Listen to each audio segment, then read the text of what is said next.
dudes with attitudes, let's go. Welcome to the pod every Wednesday, back to represent. Two dudes with attitudes, yeah, here comes the main event. Every week it's the dudes from the east and the west, breaking down everything you've seen and the best of the best. Came together on TikTok, hit it off from the jump, now they never gon' stop.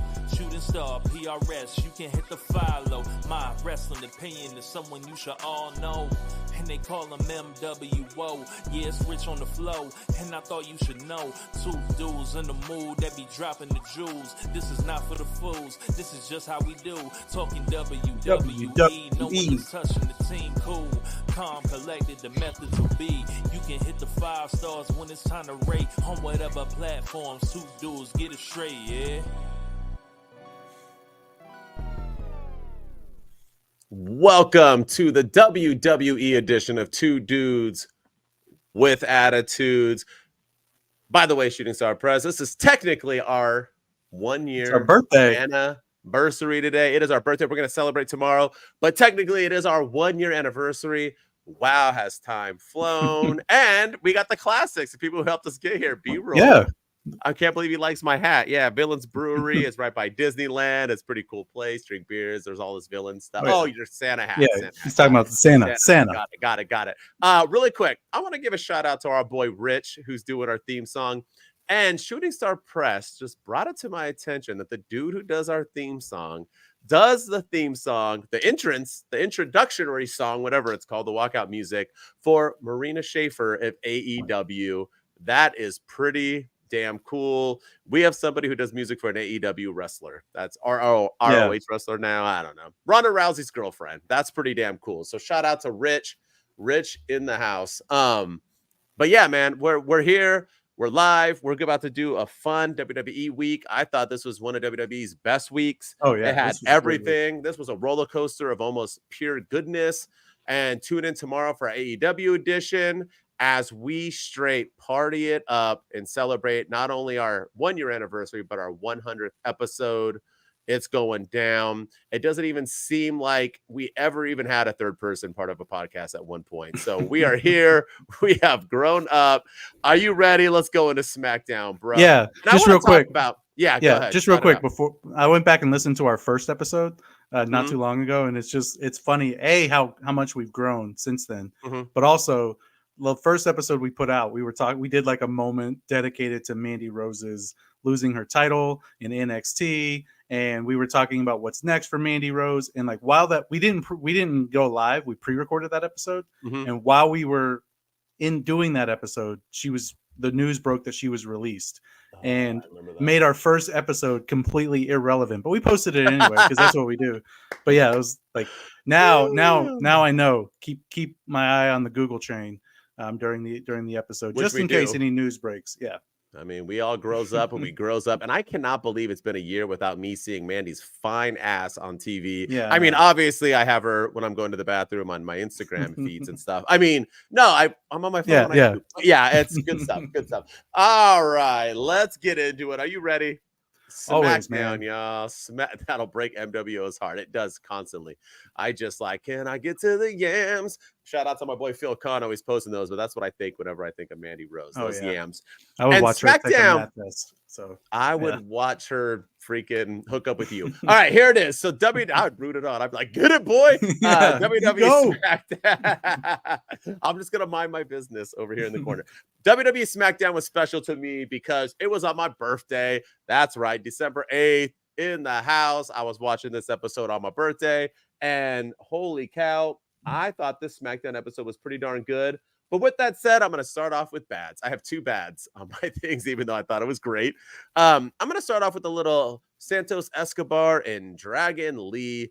And I'm going to be pooping all over Dragon Lee tonight, so bear with me. I know I got a lot of flack on my I didn't know Dragon Lee had 3 fans in the world because they were hitting up my TikToks with furious Grandpa Simpson fist about how angry they were, that how dare I say Dragon Lee's not over.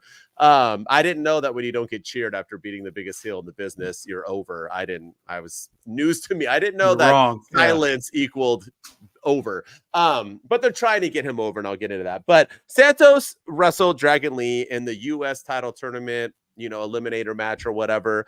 And my boy, Dirty Dom, almost a year to the date, is our little over a year. He became heel right around the time we started this. He comes out to watch the match, and you're like, all right, perfect. They wrestle on Saturday.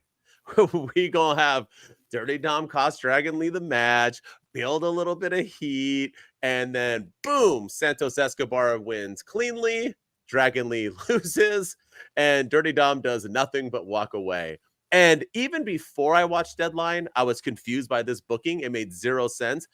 And it got even more confusing once I watched NXT Deadline to only see Dragon Lee beat Dirty Dom clean. So we on this show, if you listen to our podcast, which you should, because it is the best wrestling podcast in the world, Take That, Busted Open.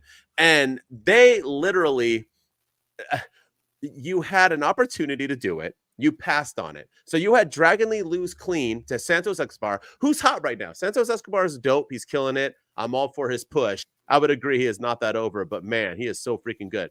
Oh, I 100% agree. I 100% agree. But so is Matt Sydal. And you know what? That dude is about as over as I am in AEW right now. So I'm not dogging you, B-Raw. I'm just saying talent don't make you over. There's so many talented people in the world who never got over. So it is sad to say. But yes, he is talented. He does remind me of Rey Mysterio without as much talent as Rey, because nobody's freaking Rey Mysterio. But he reminds me of him. But here's the thing, really quick, is that he loses clean, and then he goes on NXT Deadline and beats the biggest heel, maybe the best North American champion ever, clean. So you, once again, on this podcast, two universes. We talk about NXT and the WWE main roster are two separate universes. In no world would somebody lose clean on SmackDown and then win clean on Raw. In no world would that ever happen. But it happens on Raw and SmackDown into NXT. That's, I think, why I was more furious with the Dragon Lee win, that I was like, you just jobbed last night. And now, like, if Dom would have helped him lose, it would have made sense, but he didn't. So that's my rant on that. It was just very, very confusing. Yeah, and we talked about it when we did our Deadline highlight show in the previous episode, this whole separate universe thing, because Rey Mysterio was even on commentary at NXT Deadline. He was there on his crutches. He was at the commentary table. He was getting roasted by Booker T, which I absolutely loved. And yeah, like, you would have had no idea that Santos Escobar is the reason that he's on the shelf, and you would have had no idea that that Santos Escobar and Rey Mysterio had a problem with each other. And the fact that Dragon Lee lost clean just to win clean, it's asinine. I don't understand why they did it. I don't get it. Me either. And I gotta say really quick before you jump on yours, B-roll saying I gotta pay for those yams now. Don't get out of my bank account statement, B-roll. All right, continue on. Yeah, this shows up on your PayPal. You got to be careful. But let's talk about some good. And this might be one of the best things that's happened on SmackDown in all of 2023. And that was the debut promo of CM Punk on Friday Night Smackdown. He made his appearance for the first time in almost 10 years. And, I said it the other day on our highlight show for Deadline that CM Punk is batting 1 for 4 from the field with his promos right now. He had that dud promo when he first returned on Monday Night Raw. Then he had this one on SmackDown. Then he had that great one, or the weird one on NXT Deadline. And then he had the thing, which we'll get into later on, with Seth Rollins. But I think he's batting 1 for 4. And the one good thing that he's done is this promo on SmackDown. He called out Roman Reigns. He talked at Seth Rollins. He called out Kevin Owens. He talked about LA Knight and Randy Orton. He made a little jab at AEW by saying that it's 2023. You can't go around punching people in the face backstage, which got no reaction from the crowd, by the way, which I don't know. Maybe it was the tribute to the troops and they don't pay attention to that stuff, but I don't know. But that got I thought that would have gotten a bigger reaction. But yeah, this was a great promo. He called out Seth Rollins without saying his name, saying that one bad apple always spoils the bunch, and everyone's been happy to see me except for one guy. And it's not even his whiny voice. He's not even the man in his own household. A little cheap shot at him and Becky Lynch. It was just a fire promo from beginning to end. And yeah, I loved it. This was the CM Punk that we've been wanting to see in the WWE. I like that he called out Roman Reigns. He acknowledged Roman Reigns and congratulated him on all of his success. And then he said, don't forget who the OG Paul Heyman guy is. And don't forget he was my wise man first. And yeah, I mean, this promo made me want CM Punk to sign with SmackDown because I want to see him against Randy Orton again. And I want to see him against Kevin Owens. And I want to see him against LA Knight. And I want to see him against Roman Reigns and Jimmy Uso. And I want to see him. I want to see him against Seth Rollins as well. But I really I would love to see him against Roman Reigns with Paul Heyman there and have that Paul Heyman factor. I thought it was a missed opportunity to not have a backstage segment, at least with Paul Heyman and CM Punk bumping into each other or something. Especially now that he's going to be signing on Raw. We may not see it. Maybe we'll see it at a pay-per-view. I don't know. But this was a dope promo from CM Punk. And I was excited about it. Yeah. Let it cook, man. You got to get there. Yeah, here's the thing. Isn't Brock Lesnar the original OG Paul Heyman guy? I mean, let's not even get into ECW, but I'm pretty sure Brock Lesnar is the OG Paul Heyman. But either way, nonetheless, because Brock and him, that's like 2002. I mean, that was Brock's first run. He was with Paul Heyman. But nonetheless, I mean, we never disagree on the show, but I had to disagree because when I rewatched Punk's promo on Raw, I really, really appreciated it. And now watching SmackDown, it made me appreciate it more because I think they were unsure about his reaction. I think they were unsure about if people do actually watch AEW and if he was going to get a little bit of heat. And I think once they saw how much the crowd, because any return can get a pop, right? But now they did his promo and they're like, all right, he's over. CM Punk, do your damn thing on SmackDown now. So I think Triple H was being smart about it. And I think it was a good intro. And then he brought the damn heat on SmackDown and then allowed Seth Rollins to have the damn heat, which we'll talk about later. But it's that SmackDown promo. I'm telling you right now, I know it's new. I'm comparing it with the pipe bomb, man. I thought it was good just because everything he said, and not only the thing like you talked about his digs on, you're not even the man in your own household. They were singing his song, and he straight said, "Yeah, that's all he's got is that song." I mean, like, ouch! Like, we've been saying that for months. Putting it 100%, putting it to him, and it was just good. And you were talking about how I was more surprised that he was throwing out names and people were into it. He was like an LA Knight, and they were like LA Knight, yeah, and cheering Roman and this and that. He's brought up Kevin Owens, and that crowd was silent. Yeah. I was actually more upset about that than I was anything because I was like, what the hell did Kevin Owens do? That dude is so – y'all ain't cheering for Kevin Owens. But I also like that he had the crowd booing Raw. Like, we always talk about how the brand split is stupid and dead. That crowd seemed otherwise because it's not like they're all freaking SmackDown fans, but they were cheering for him to go to SmackDown and booing for him to go to Raw. It was overall good stuff. You talked about the whole like sucker punch thing and this and that. And you can't do that in 2 times. He also said one bad seed ruins the whole thing. That was also a shot at himself. Yeah. I like that he took the digs without bringing up AEW. So good. And you said no reaction. Here's why it gets no reaction. And I'll end my response because nobody watches AEW. I'm sorry to break it to you. The hardcores read the dirt sheets. WWE fans do not. So point why nobody got what he said because WWE fans don't care about dirt sheets and they don't care about AEW.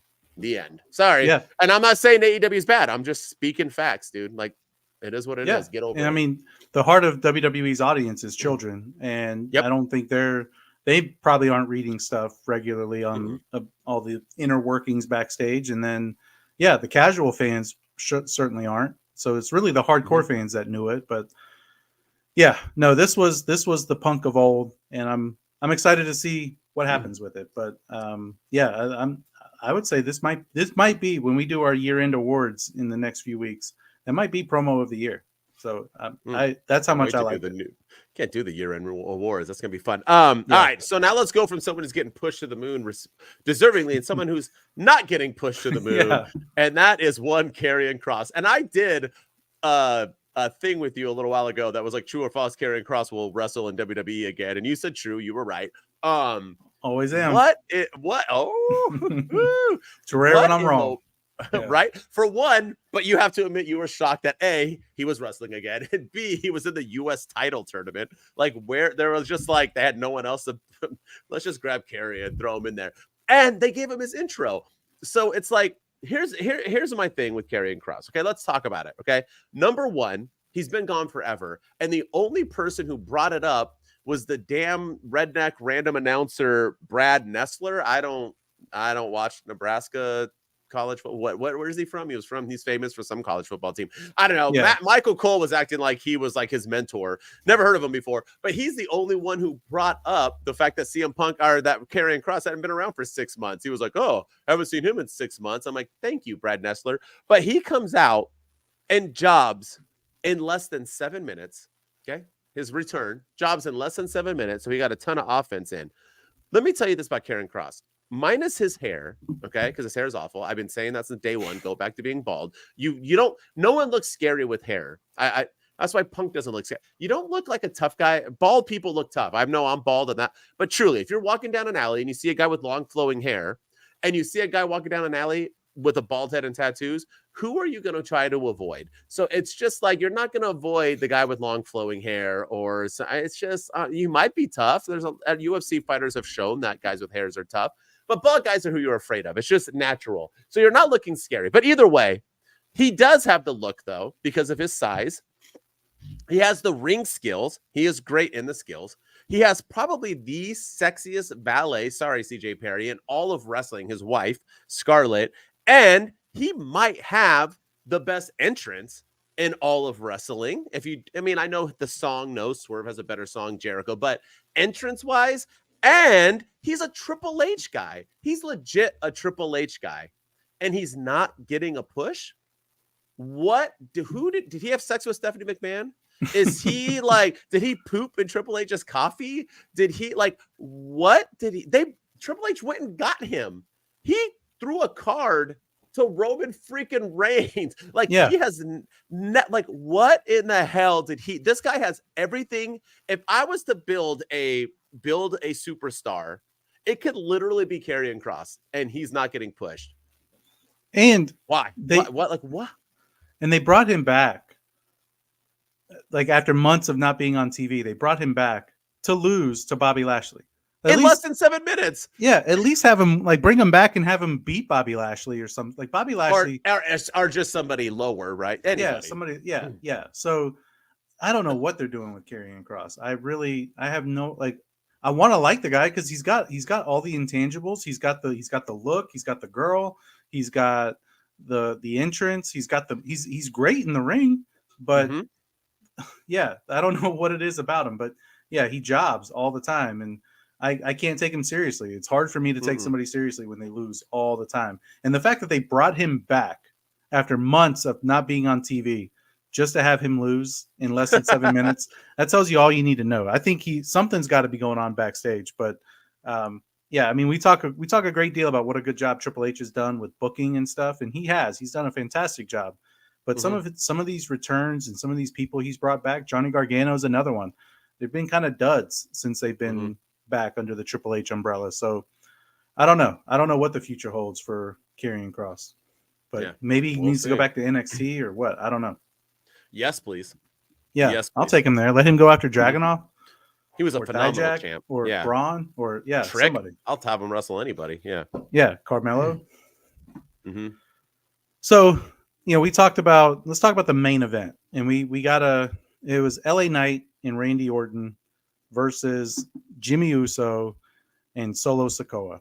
And the one thing I want to talk about in particularly is WWE has not capitalized on the momentum that Solo Sikoa gained by beating John Cena at either Fastlane or whatever pay-per-view it was, but where he Samoan spiked him 9 times or something and ran John Cena out of wrestling, and now they followed up with he wasn't on the card at Survivor Series, he didn't have an appearance at Survivor Series, he didn't have a match at Survivor Series, to now him and Jimmy Uso are tag teaming on SmackDown and losing to Randy Orton and LA Knight. Now, granted, Solo Sikoa is not taking the pinfalls. It's all Jimmy Uso that's taking these losses. But still, this is, when you talk about jobbing people, I feel like they had money. They had money and they had magic in a bottle with lightning in a bottle with Solo.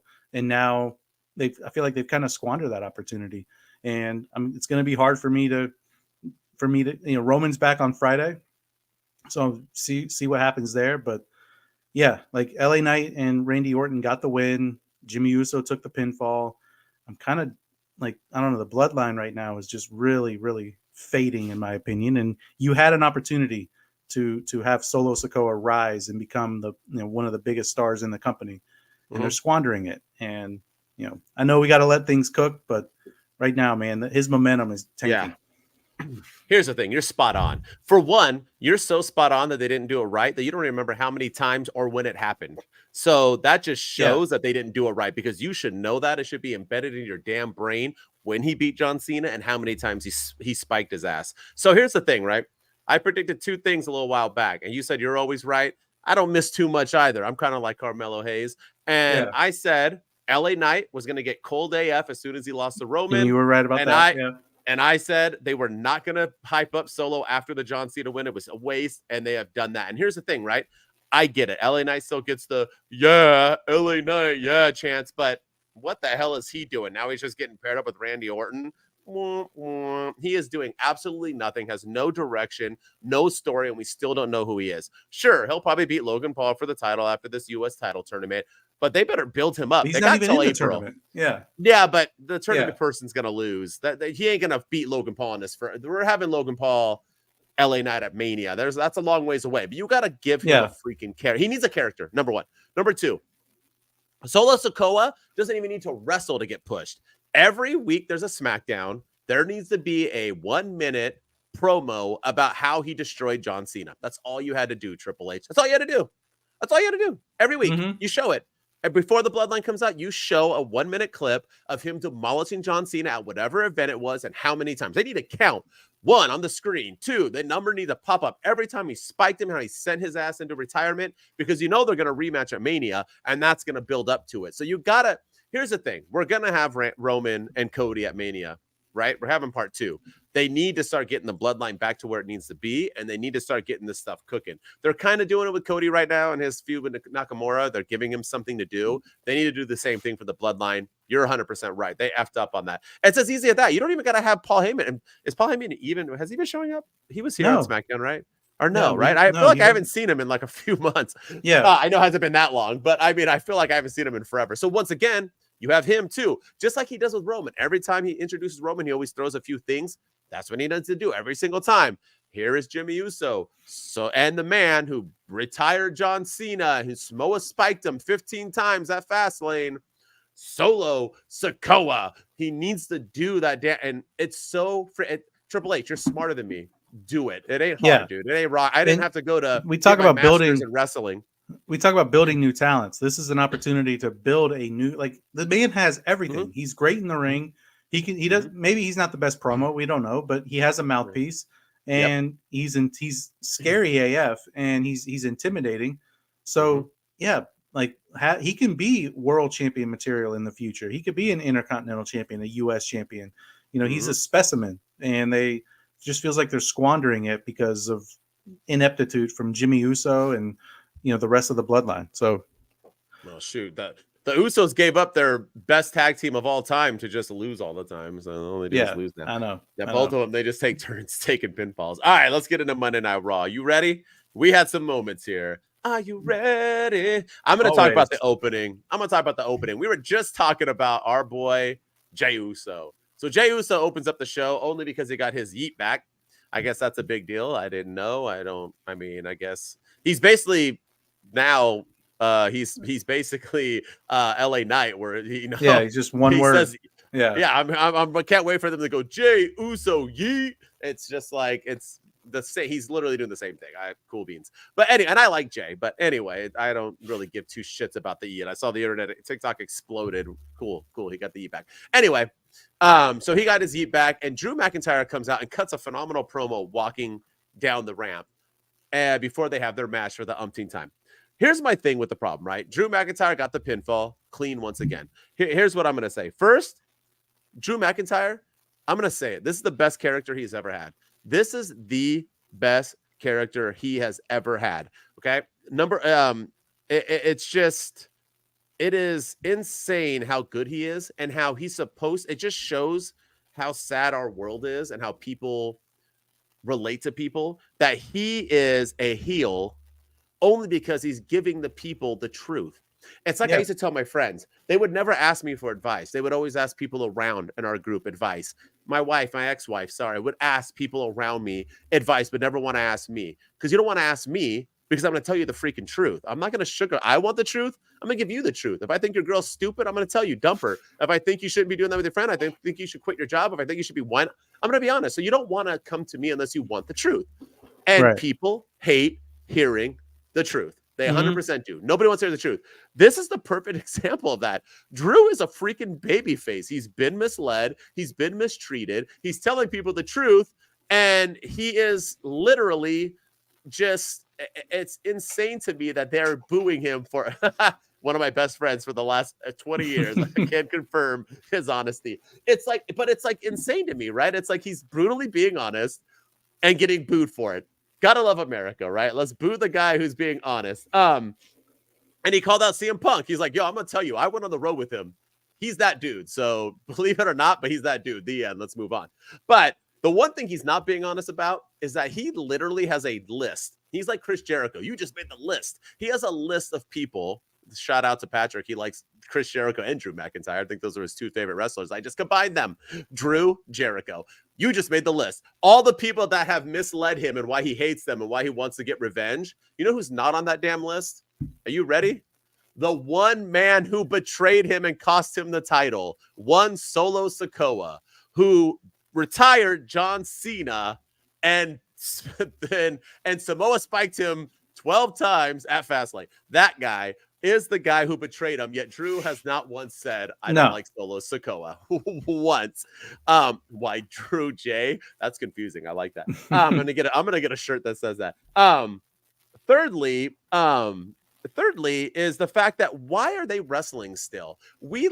Drew came back and said, I want revenge. I hate Jay. He then got a match with him for Survivor Series, and instead of just putting it to him then, he wrestled him the night before, beat him clean, then went into Survivor Series War Games pretending like that match never happened and that he's never got his hands on him, beat the snot out of him in that match, and then after that is still... You can't say you just need this guy to beat up once and you've wrestled him 80 times since then.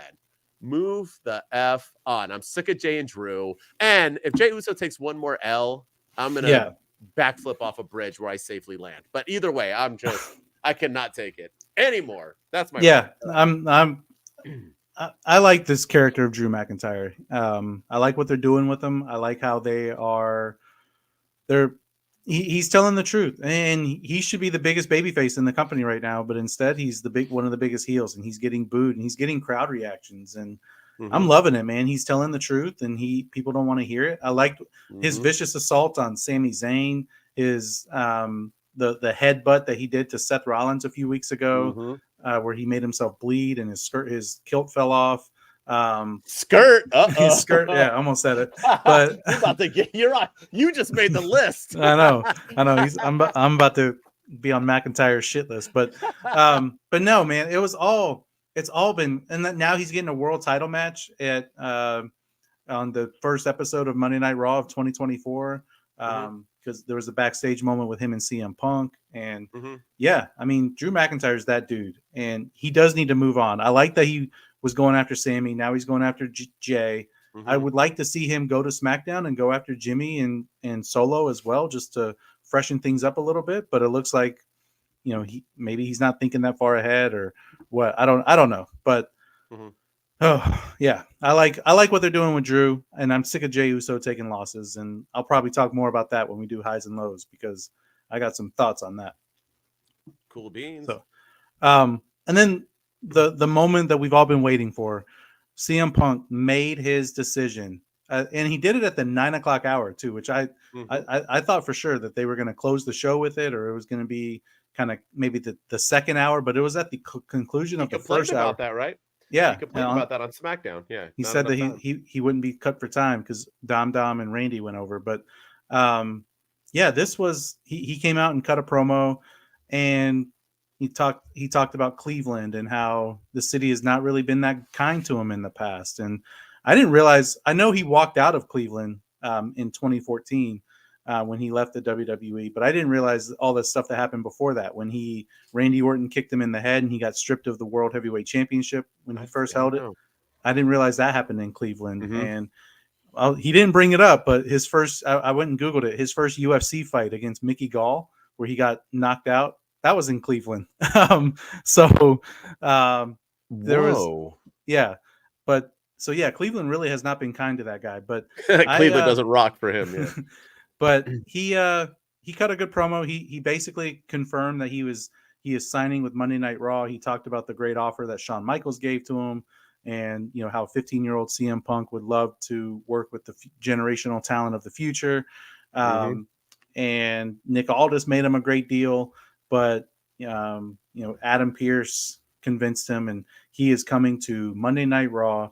He signs his contract, and all is happy. He goes on to live happily ever after the end. And then you hear "Burn It Down." Out comes Seth Rollins, and we get the moment we've all been waiting for, the promo battle between Rollins and Punk.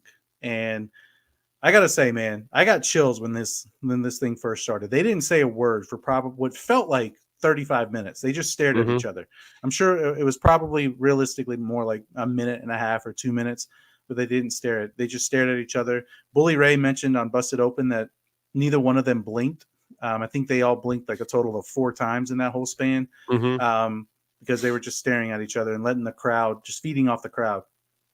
They were chanting "Holy shit!" They were chanting "This is awesome!" They were singing Seth's song, and then Seth he grabs a microphone and he talks about CM Punk, and he says some things like, "Don't you dare call this place your home. You abandoned this place 10 years ago, and you've been trying to tear it down ever since. And I've been here. This is my home." This was all. I liked it, but I wasn't all up in my feels about it like everybody else was. I know there's people that. I think this was Seth Rollins' best promo that he's done since he's been World Heavyweight Champion. He no longer feels like an afterthought on the Monday Night Raw roster as the World Heavyweight Champion. He actually feels important now. But my biggest gripe, and I know like it is almost verbatim what we heard with what Hangman Adam Page said to CM Punk in AEW, but I know that's probably by design to send a message to AEW about booking proper storylines and stuff. But Seth Rollins said, "This is my home and I'm going to protect it from you." I mean, that's exactly what set CM Punk off and started his downward spiral in AEW when Hangman Page said that about workers' rights and how he's been. But the thing that's really irritated me in this promo, it wasn't Seth Rollins, it was CM Punk. CM Punk said he's never had anything handed to him. He's had to do everything the hard way. And I'm like, motherfucker, you just had, excuse my French, but you just had an entire show on Saturday nights in AEW centered around you because of what was going on the AEW roster. They gave you your own show, but you've never been handed anything. You were going to be the face of a show. You skipped the line in UFC and went right to the main card instead of going through the underfights and the exhibition fights and doing like the Ultimate Fighter. You went right to the main card of UFC. You probably got the AEW world title way too soon in your run in AEW. So yeah, this whole that really irritated me. And then the other thing too that bugged me was, yes, it was verbatim what a Hangman Adam Page said, but it was also, this storyline is also very similar to the Cody Rhodes Seth Rollins feud.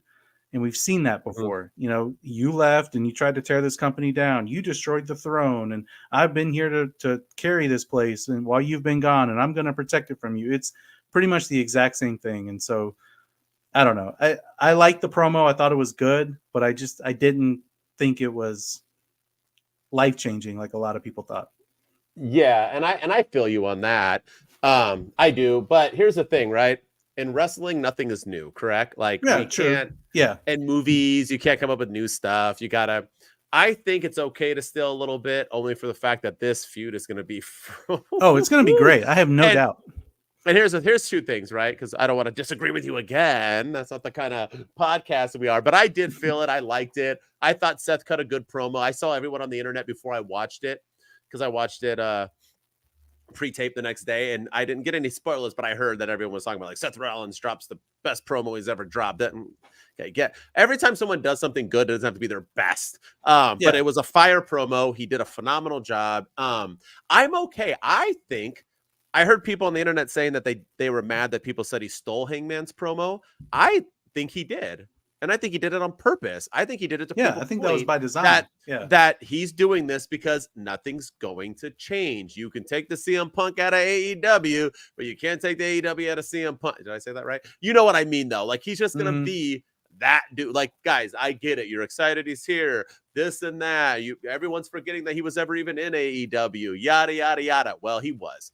And he is still that dude. And I love, even though I got his shirt on, I love that he is that dude right now. And I like that he made the same exact things that Hangman, because not only that, that's the promo that put Punk over the edge, which led to literally everything that went bad for CM Punk in AEW. Was that flippant? That was the moment, was it not? Yeah, that was the moment.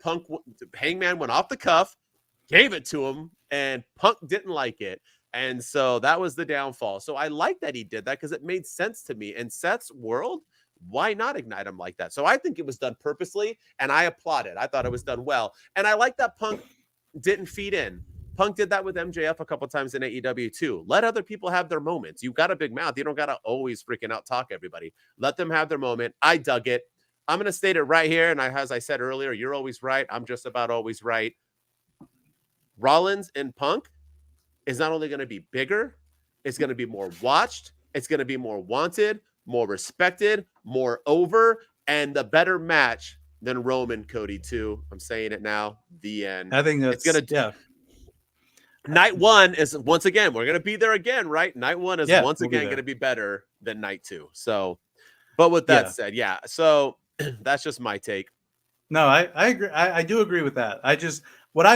I don't mind that it's the same thing as Hangman Adam Page. I just feel like it's the same thing as Cody Rhodes, CM Punk that we just saw, or Cody Rhodes and Seth Rollins that we just saw, where Seth Rollins lost to him 3 straight times. And, but I did like the promo. I like I feel like there is real life animosity towards these guys. Do they like each other? Yeah. And I like that. I like that they're bringing that to TV. Do they like each other? We don't know. I'm sure they do. Sure they don't, but they're willing to make it work together, I'm sure it's not as bad as everyone's making it out to be. So I do like that they're bringing that realism to the screen, and I'm excited about this match. But I also think you got to keep them separated, and that's going to be the hard thing, is keeping them separated between now and WrestleMania. That's why I said Punk should have gone to SmackDown. For all my league fans, every time you say this, I'm going to do it again. You got to keep them separated. Never watched the league, Andre? Oh yeah, I love the league. His what was it? His Teflon. Yeah, but he always did that. Whenever he did stand up, whatever. You got to keep them separated. But yeah, I agree. But you got to tease them too. So let's go into another good thing. I thought. I was worried about the Judgment Day. I'm not going to lie. We talked about it off the record once again because we do text. Because in real life, me and Shooting Star are friends as well. And so we were talking and we were going back and forth while we were watching Raw or whatever after I was watching it. Apologies. And you were going off on how, oh my gosh, like we're going to have, after deadline, we're going to have conflict and bickering and blah, blah, blah. And we really didn't. And finally, I feel like maybe the Judgment Day is on the right path. I know 1 week they're dominant, 1 week they're not. Here's the thing. This is why I have confidence. You ready? 1, they beat the crap out of R-Truth. I love R-Truth. I love R-Truth more than any of you love R-Truth. But he does not need to be anywhere around Judgment Day because he is a comedy act. Judgment Day does not need that. They beat the crap out of him. We're done with that. The Creed brothers came out after that, got their comeuppance. They got beat up a little bit, but then they got over, and Dirty Dom was telling Damian, I told you. And Damian was like, I know, shut up. Beautiful. Because that means they're going to win next week, the Judgment Day. You don't get dominant and then win the following week. I've been stating that in wrestling. That's wrestling 101. Whoever gets the last hit loses the match. So positive news. Number 3, they had their talk in the back. And it was just, there was no harping on Dom for losing the belt. Mommy actually said, I'm sad about it and I'm upset, but we're going to keep on trucking. And now we're going to prove we're the most dominant. No one started bickering. There was no like, it's Damian's fault. They did the whole leader thing, but they were still like, but she wasn't saying it in that way. She's like, if you're going to be the leader, then freaking prove it. Let's show that Judgment Day runs all of WWE. I loved it. I thought it was a great time for Judgment Day. Once again, though, it's about the damn follow-up. Are we going to continue to get them to look dominant? Because this is their chance. This might be the last chance. Going into WrestleMania season, even if you have Damian leave, you still have to build up the Judgment Day, because if Damian leaves, the Judgment Day will still be around. So you got to build them now and build them right. They need to be finally built strong. I'm hoping Dirty Dom's about to win another secondary title at Mania. That's what I'm hoping. Either retiring his dad, but maybe that's out of the question now because his dad might not be able to wrestle by then. Let's give him. You know what? I'm about to piss off the world. Let's have him beat Gunther. Be okay with that. You know, Gunther's he's a rule follower, and you know, Dominic's an ex-con. Yeah, let's make it happen. I'd love to see it. Yeah, we say this every week about Judgment Day. You know, one week they're hitting, the next week they're missing, and this week they hit. And I was glad to see it because I was worried that after Dom lost, and we saw that WWE exclusive where he was like, "Where was Mommy? And where was Damian and Finn and JD?" I was worried that was going to lead to Monday Night Raw where all of them are bickering about, where were you guys? Well, where were you, Rhea? Why weren't you with Dom? You know, and then it was going to lead to more infighting of the Judgment Day. So I hope that they continue this run. I'm not ready for them to give up the tag team titles. I don't think they need to just yet. And let's see what happens next week on Raw. I'm excited. The Creed brothers, man, those guys are good.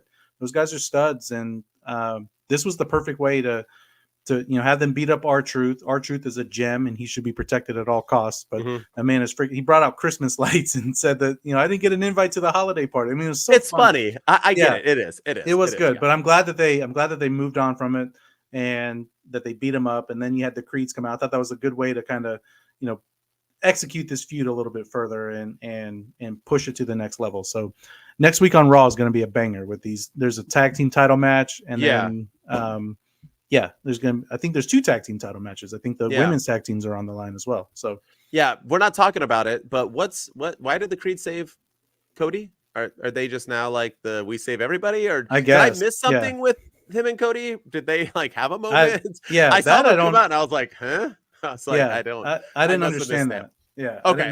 So I didn't. So I just wasn't like, I didn't like look the other way and miss something. Okay. No. Yeah. And I'll be honest, I didn't watch Raw the week before, so I didn't know if anything happened because I was in Disney. I didn't. So maybe something happened then, but I don't know. It was, but yeah, that was a weird thing for them to show up at the end to save Cody Rhodes.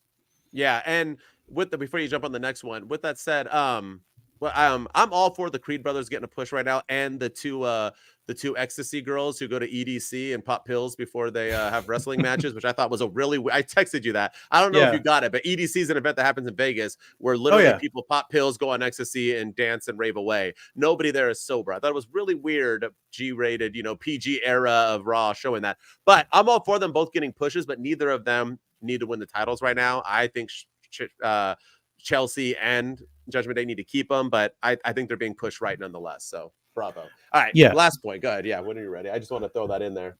Yeah. I want to go from the high of CM Punk and Seth Rollins to what might have been my low point of the night. And that was the Becky Lynch, Nia Jax promo. And you talk about 2 different promo styles. You had Becky Lynch, who paces around, doesn't really make eye contact with her opponent when she's cutting a promo, and she's always, pandering to the city. Then you have Nia Jax. Excuse me, what did you say? Her slow approach. I'm going to break your face. Just that really slow approach to her promos. I thought this. I'm torn on this because I'm excited to see a secondary women's feud that doesn't involve a championship title. I'm excited to see Becky Lynch continue doing great things on Raw without having being forced down our throats and constantly being in the title picture like Charlotte Flair and Bianca Belair and some of those other folks on SmackDown. So I am excited about this, but this also just feels like a random pairing between all of a sudden Nia Jax and Becky Lynch have heat with one another. And, I made your career from 2 years ago when I broke your sound face. like her. Yeah. And, and I don't know.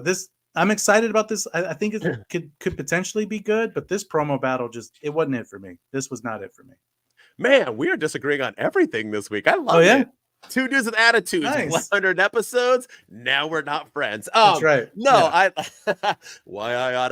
actually thought it was good. That Nia Jax impression is on point. I was looking away and I literally thought you were playing her on your from I'm Raw. going to break your. Excuse me. Did you just say that? That's about as good as my Vince McMahon. I love it. Here's the thing, right? Here's the thing. It's probably actually better, to be honest. I don't know why I said as good. It's way better. Here's the thing. I actually thought it was good because, once again, I thought Nia Jax brought up good damn points. I like that she said she made her because she did. I'm sorry. Becky Lynch was the girl. She became the man after she got punched because that moment of her with the bloody nose, and I get it. It was because the girl's not safe, and she wasn't safe. Supposedly, she got better. She left, and I don't know. I'm not a wrestler, but I liked it. Because that was the moment, blood and the crowd, that made her the man.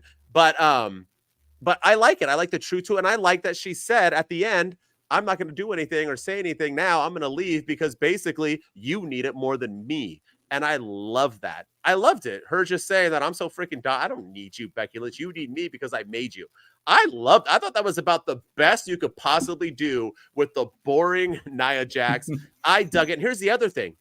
They're building for Rhea versus Nia at WrestleMania. Quote me now, people. Nia's beating Becky and having that steamrolling her to Rhea Ripley. And I think that's the perfect way to get her, because what's more believable that Rhea Ripley, the most dominant female, could lose? She's not. Rhea Ripley's about to have a Roman Reigns title reign, but someone could beat them is a girl who's bigger than her, badder than her, and who is legitimately just beat the best female in sports entertainment in the last however many years. I wouldn't put money if you were telling me like, hey, let's put 20 on it in Vegas. I might be like, I'll use that $20 for something else. But I think so. I think this is the perfect path. She doesn't beat Nia Jax. Big freaking deal. See, I think they're doing it the other way. I think they're building towards Becky Lynch versus Rhea Ripley at WrestleMania, because that's like they've been keeping them separated for reasons. Gotta keep them separated. We haven't seen them go toe to toe yet, and I think this is a good way to. She beats Nia Jax. Rhea Ripley just beat Nia Jax and a bunch of other women in the women's division. So now it's going to lead to a collision between the two of them at WrestleMania. That's what I think. And that works too, because Becky versus Rhea, it's believable because it's Becky damn Lynch. But then what was the point of bringing back Nia Jax? That's my thing. Yeah, that's true. Yeah. You know what I mean? But either way. But I did like it, and I thought Becky cut a good promo, and I thought, it wasn't her best, obviously. But the fact that Nia Jax was able to hang with probably. Minus Trish Stratus, because I ain't never gonna say anybody's better than Trish Stratus at anything. You seen her Instagrams lately? The girl's even looking better. Yeah, she is straight. She's Benjamin Button. I don't care what anybody. I don't know how this woman is getting better looking and better in shape. But anyway, for the fact that she was able to hang with probably the best ever, minus Trish Stratus, is pretty impressive. So, let's get into some NXT love. Let's get into some NXT. What is love? NXT's moving. We can call it love. Yeah. We're disagreeing again. I thought NXT was good. I thought they did some positive things. And here it is. I'm gonna talk about some Dragon Lee, because I do think they did some positive things. Here's the thing. I don't care what y'all say. Dragon Lee's not over. When you beat the biggest heel in all of wrestling and you don't really get cheered, that's a problem. He didn't get cheered when he beat Dirty Dom. I think the crowd was kind of like, huh? And then when he even came out and did his stuff, he didn't really get cheered. So how do you if you are Shawn Michaels and you see a lot in Dragon Lee, and like B-Roll said earlier that he has talent and you want to get him over, what's the best way to do it? The John Cena approach, right? Not the Cody Rhodes John Cena approach, but the whole let's give him an open challenge and let's let him be a fighting champion. And I thought that was the best thing that NXT did this week, was giving Dragon Lee that open challenge, because now he's going to fight every Tuesday. He's going to beat a different competitor every Tuesday, and that's going to get people to like him. They're going to be like, man, this guy fights. He does it. He's actually good in the ring. And that will get him over. So he's not over now. You can go fudge yourself. You can tell me whatever you want. I'm not always saying I'm right, but you're wrong there. But they can get him over, and this is the way. Yeah, I think this was the right and right way. Taylor Bate is bomb, dude. Yeah, he's good. Tyler Bate. And I like that he dedicated, he says he's going to be a fighting champion like Wesley, and everybody loves Wesley. And his twin brother. Everybody loves that guy. And again, thoughts and prayers with him. Hopefully he heals quickly and he's back in the ring sooner rather than later. But I mean, you always get that babyface sympathy when you say you're going to dedicate your title reign and be a fighting champion like him. So I'm excited to see what they do. I just still don't think they should have taken the belt off of Dom. Absolutely, he's a needle mover for NXT. The ratings with Dominic were fantastic, and now I am curious to see what the ratings were like. I haven't checked to see what they were like this week for NXT with no Dominic, no Judgment Day, no Becky, no Becky Lynch. So I'm curious to see what they did. But did you watch NXT last week? Yes, I did. Okay, so. Did you also think the Wes Lee, like, I'm injured, I can't, didn't come off as it was like, I felt like the crowd didn't know what was going on. I think he delivered it wrong. He came out like he was expecting people to know he was injured, and he like talked, and I think the crowd was kind of like, what the hell is going on? There wasn't no like, but the way you're supposed to set it up. You're not supposed to just say like, I'm injured, I could never fight again and fake cry. I feel like it didn't, you need to be, all people who do it, build it up. This is my thing. This is my, but I have to announce that I can never wrestle again. And then you do I felt like the crowd got taken out of it, and he didn't get the respect he deserved. I thought it was an embarrassing segment, but I thought it was bad. I thought immediately when he did it, I thought this is a storyline. This is an angle. They're going to have somebody come out there and beat him up. Maybe this is where Judgment Day and Dirty Dom come out and beat him up. That's what I really thought. And that's how they quote unquote write him off TV. And that's how they keep him off of Deadline. But I didn't think it was a serious injury based on how it was presented. Yeah, so, I agree with you. I agree. It was sad too because he deserved better. Yeah, and then to close out NXT, I want to do a moment called WTF NXT, because now like we open the show with the Trick Mello gang walking into the arena, and they're talking all this great stuff about Trick Williams winning the Iron Survivor Challenge, and he's going to go on and beat Dragunov at New Year's Evil, and he's the #1 contender, and Carmelo Hayes, he like walks away from him. I can't remember if he was going to do an interview, if he was going to go have a match. Yeah. But then all of a sudden we cut to Carmelo Hayes, and he's been attacked in the parking lot, and we're still on this. Can we just get to the reveal already? Like, we know that it was Carmelo Hayes that attacked Trick Williams, and now we know it was Trick Williams that attacked Carmelo Hayes. And I understand letting things cook, but the way this thing is dragged on, it's getting to be a little crazy at this moment. It's just getting to be a little just, the Lexus King thing where he was like, oh, thanks for the clout on the pay-per-view. But it wasn't me that attacked him, to Carmelo Hayes being attacked now. It's just getting a little too much, and they're dragging it out a little. Like I don't care anymore. I don't care who attacked Trick Williams. I don't really care who attacked Carmelo Hayes. I just, like, let's get to the reveal and let's get to this match. And I know you got to build to it, but like they can't drag this out all the way out till New Year's Evil. They have to get to it sooner rather than later. But I have a feeling we're going to get it for a few more weeks. You know what? And I agree with you on that aspect. I actually like this angle. I posted, you haven't seen it, I posted a TikTok on it, but I do agree with you on the I don't care anymore, because it didn't affect him. Usually when you get beat up or something happens in the back, and a la Steve Austin getting run over by Rikishi or whatever, it affects you in your wrestling storyline. This didn't affect Trick Williams at all. He literally just got he's done nothing but move up since then. He should be thanking the person who beat him up, because it made him a better superstar. So that's the reason why I don't care anymore, because they did that wrong. But I do like, because we all know it's Trick Williams, right? Or not Trick. We all know it's not Trick Williams. We all know it's Carmelo Hayes. And so I like this route, because this is normal wrestling 101, right? Like you called it when I said I thought Trick should win the title. You called it. This 100% confirmed that at New Year's Evil, or whatever it's called, Trick is going to have Dragunov about to win, and Carmelo Hayes is going to come out after the ref bump or whatever. He's going to cost him his title match.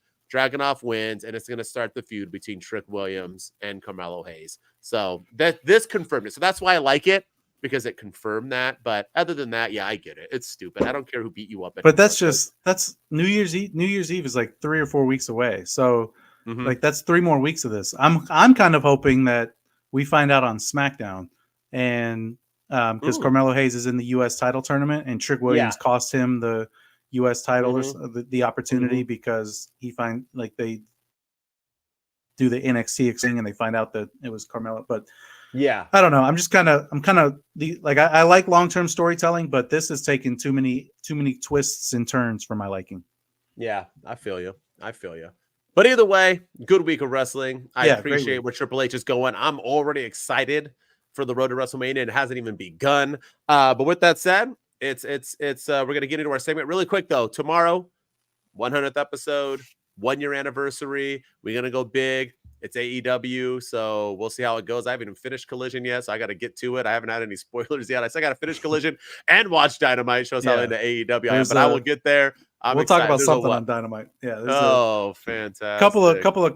Couple of weird things. So cool bees. And we also have some stuff to talk about with, AEW and their future. So I'm excited for it. But with that said, it's time for our segment. Mr. Ryan, put it out there. What's going on? Yes, sir. We are going to be doing highs and lows. And we got a song. Highs and lows, let's go. This is highs and lows. It's time for the list. Who's killing it and who should probably go and sit? You're the best getting listed up high as hell. It's for the lows. They can come up here and take an L. Yes, they got their fingers on the button. Yeah, never sweat the mid, just the best and who run it. I'ma let them chill, let them run through the list of names. This is highs and lows. Go ahead and do your thing. Man, shout out to Rich, the man who does Marina Schaefer from AEW ROH's theme song as well. Dude is killing it. Check him out. Find him. Rich Latta. Rich Latta. Yeah, Latta. He's on TikTok. Man. He's everywhere. He's on X. He's on Instagram. So go find him. He's on X. Oh, he's like that Cantina, and they're on X too. But anyway, not that X. Yeah. All right. Yeah. Let's go. We got some. Maybe we can do a couple. Let's go. Highs and lows for wrestling WWE this week. What's your highs? You always get to start, Ryan. What's up? Let's go. All right. So my high right now is the Royal Rumble intrigue. This is one of the first times in a long time that the Rumble is completely unpredictable. There's so many different avenues that they could go. You could CM Punk win the thing. Yes. Could Cody Rhodes win the thing and repeat and win it 2 years in a row? Also, yes. Could an up-and-comer like Gunther shock the world? And, he almost went bell to bell last year. Could he do it and win the Rumble this year? Absolutely. Could we get a big return? And, could The Rock come back and enter at number 30 and put a dagger into the hearts of, wrestling purists and throw all these plans out the window where we know we're getting Cody and Roman too. Instead we get Rock and Roman at WrestleMania. Could he come back and win? Yes. There's so many avenues that this thing could go and so many ways that the Rumble could go that I'm actually excited about it. And this is like, we kind of knew last year when Cody Rhodes announced that he was going to enter the Rumble, he was coming back from his torn pec. I think we all kind of knew. I didn't want it to happen. I wanted it to be Sami Zayn because I thought Sami Zayn was the more over star. But we kind of knew Cody Rhodes was going to win the Rumble, or he was going to be one of the final two competitors in the Rumble. The year before, we knew that the main event was going to be Brock versus Roman at WrestleMania for the titles. And so we kind of had a feeling that Brock was probably going to win the Royal Rumble, even though he lost the title earlier in the night to Bobby Lashley. The year before was Edge. He won. But he was coming back off of an injury. He tore his triceps in his first 3 months back after that feud with Randy Orton. So what do you do when you come back from an injury? You come back and win the Royal Rumble. I feel like the last real unpredictable Rumble was the one that Drew McIntyre won in 2020 when he eliminated Brock Lesnar, because everyone thought Brock was just going to eliminate everyone. Drew McIntyre shockingly eliminated him. So right now, both the men's and the women's Rumbles could be won by anybody. The women's Rumble, we don't know which way that's going to go. That could go to Liv Morgan. That could go to a returning Liv Morgan if she comes back in time. They could bring back AJ Lee and she could win the Royal Rumble. It could go to Becky Lynch and set up Rhea versus Becky at WrestleMania. They could go and get Sasha Banks and bring her back, and she could win the Royal Rumble. Bayley could win the thing. So there's so many ways, so many people that could win the Royal Rumble this year that it's a crapshoot. And wrestling, to me, is always at its best when it's unpredictable and you really can't see some of the twists and turns coming. And I'm excited about the Royal Rumble because I have no idea what's going to happen. I agree that the intrigue is amazing. This is the most hyped I've ever been for a Royal Rumble ever. Yeah. So they're doing that. Here. I agree with you that the women's match, I can't even right now, if you were going to tell me, I couldn't really, it could be 6-7 different girls that I could think could solidly win. Jade Cargill. Ding, ding, ding.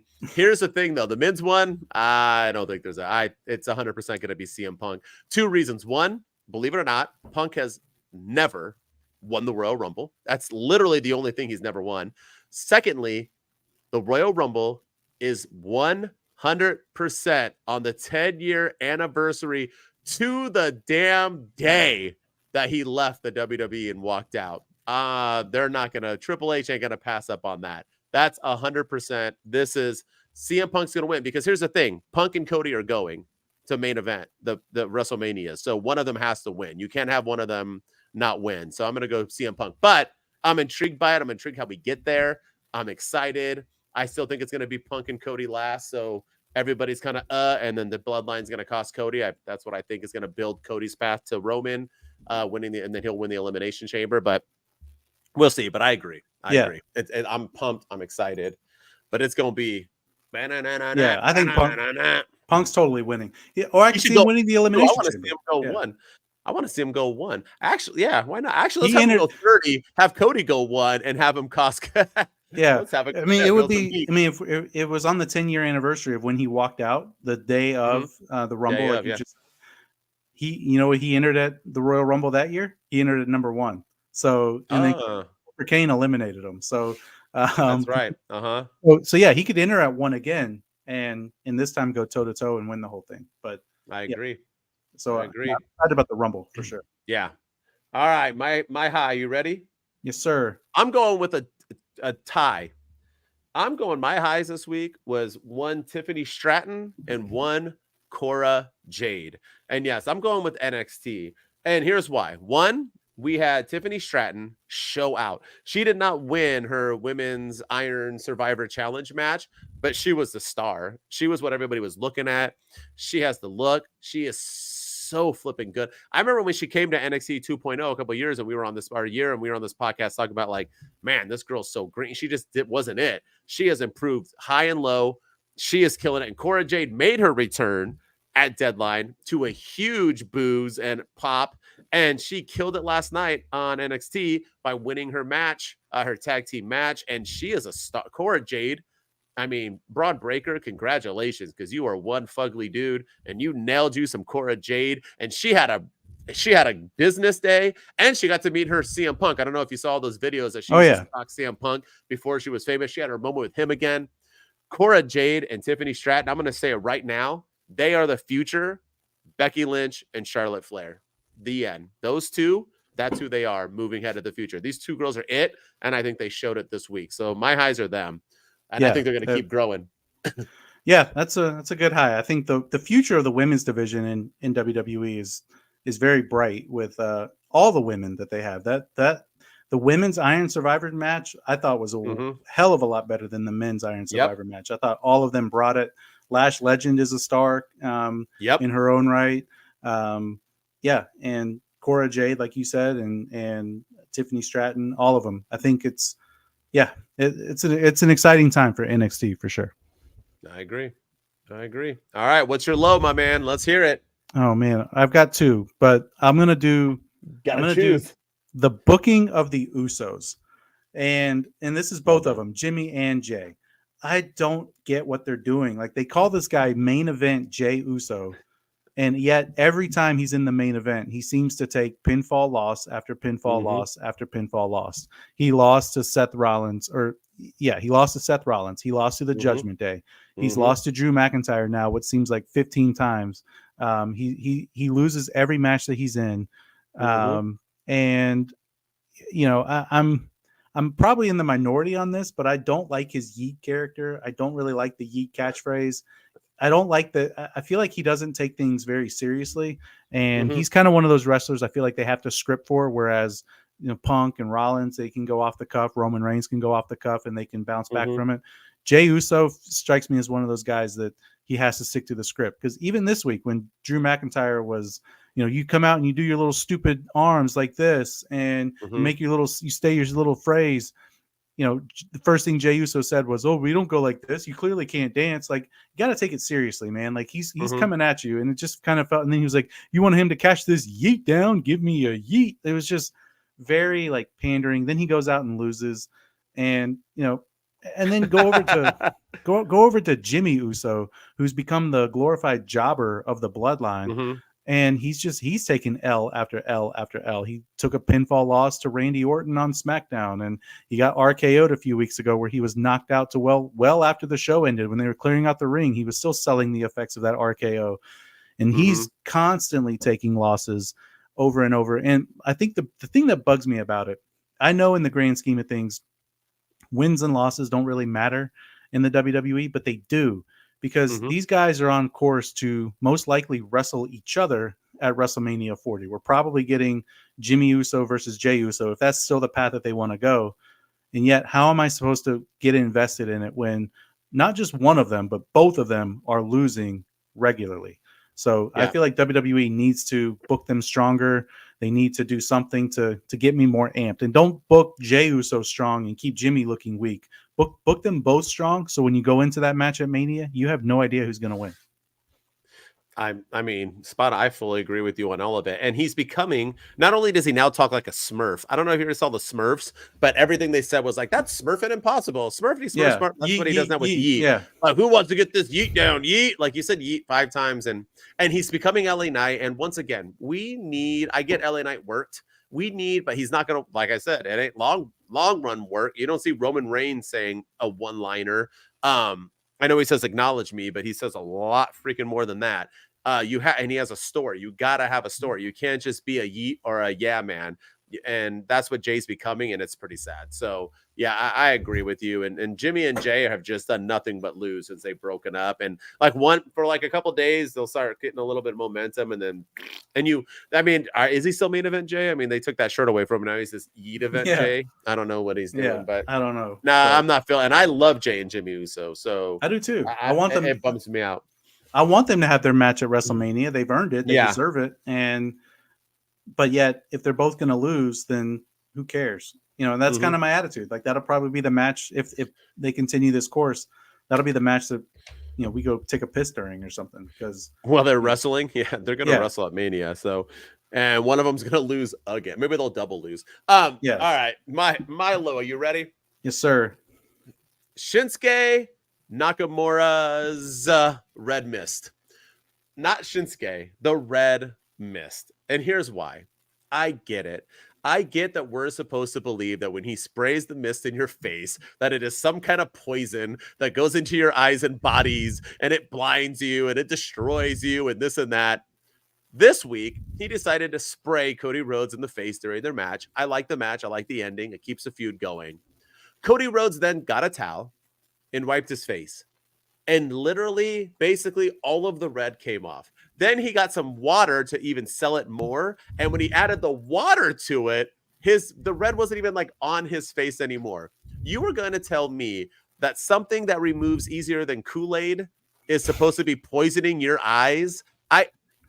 The mist back in the days was never something that truly, it was supposed to blind you to thus get a win, or to blind you to thus get a beat down. I'm okay with him doing the mist as long as he's going to beat down. He has not once touched Cody. Has he ever touched Cody after he sprays the mist? No. He was going to this week, and the Creeds came, but he sprays the mist and walks away. I'm sorry to break it to you. I know wrestling scripted in this, but if you really want me to believe that some kind of mist that he sprays in your face that gets wiped off in 10 seconds, there was a mist by Asuka. People were coming back a week later with the mist still on their face. That's believable. A mist that's going to stay on you? Okay, that probably effed you up. I don't know if you noticed, but he wiped that mist right off his face. I'm not buying it. He needs to do follow-up. So my low is a stupid mist. Get this. And he sprays a shit ton. You know what I mean? All I get that they're trying to make it like it's a big deal, but nah, fam. Like I'm over it. He needs to add a little bit more to the. I did not like anything about this match on Raw. I thought the in-ring stuff was good, but the outcome. How many? So they ended the match on the disqualification because of the red mist. Which how many times have we seen Asuka spit the green mist into people's face and still get a clean pinfall victory to win the title? Or well, she doesn't. They don't see it until afterwards when it's all over their face. Yeah, but that's so like I don't know. I just I don't know if I agree with it being ending in a disqualification like that. But this whole feud with Shinsuke too. I'm not feeling because Cody's not losing anything between now and WrestleMania. So this is just another program that Shinsuke's not going to win. So I don't like the mist. I feel like Cody next week should come out with reds. He should come out with sunglasses on because he can't open his eyes or sell it a little bit more. But he'll come out looking dapper as usual. That's what I'm saying. Yeah. So the sell jobs have really gone downhill. It looks like Kool-Aid that he's spitting. So yeah, that's what I mean. And it's okay if he beats him up afterwards. And okay, the spit got him to that moment, and then he's doing the beatdown. So then I like it, but it's just the mist itself. Get out of here with that. Yeah, but yeah. All right, we always end on the lows. It's so sad because it was a good week of wrestling, but nonetheless, we gotta go. Tune in tomorrow. We got our 100th 1-year special episode, all AEW. We're gonna talk about some things, bring up some things. Hopefully, you guys can join us. And with that said, man, keep tuning in, keep subscribing. You guys are liking us. We're blowing up like always. We appreciate you. As always, I'm the dude of Wrestle Talk, the dude of duets, Mr. MWO, and with me as always is Mr. Shooting Star Press for right now. Things are going to be changing here in the next few days. But maybe tomorrow. Maybe tomorrow. We got some cool things on the horizon. But we're here on YouTube. We're blowing up almost at 600 subscribers. So keep them coming. Go follow us on any podcast platforms and rate us and review us. We're blowing up there as well. And we're on TikTok at 2 Dudes with Attitudes. So go follow us over there. We need to post more exclusive content. We're going to do that soon as well. So we've got a lot of cool stuff on the horizon. Sure do. 2 Dudes Wolfpack. We out. Let's go. Welcome to the pod every Wednesday. Back to represent 2 Dudes with Attitudes. Yeah, here comes the main event. Every week is